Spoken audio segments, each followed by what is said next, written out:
अगर आप शादीशुदा हैं भाई तब तो कोई मसला नहीं है, लेकिन अगर आपकी शादी नहीं हुई है और आप चाहते हैं कि शादी के बाद घराना दीनदार हो, तो आपको नेक वाइफ का इंतखाब करना पड़ेगा।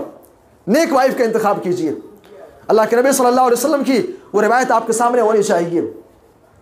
फरमाया अल्लाह के नबी सल्लल्लाहु अलैहि वसल्लम ने, तुनकहुल मरअतु लिअरबईन, ऐ लोगों एक औरत से शादी 4 चीज़ों की बुनियाद पर की जाती है। लिमालिहा वली हसबिहा वली जमालिहा वली दीनिहा, एक औरत से शादी उसके माल को देख करके की जाती है, उसके हसब व नसब को देख करके शादी की जाती है, उसके जमाल को, उसकी खूबसूरती को देख करके शादी की जाती है, या फिर औरत की दीनदारी को देख करके शादी की जाती है। फज़फर बिज़ातिद्दीन, ऐ ईमान वालो, ऐ मुसलमानों, तुम दीनदारी को तरजीह दे करके कामयाबी हासिल कर लो। दीनदारी को इख्तियार किया जाए भाई।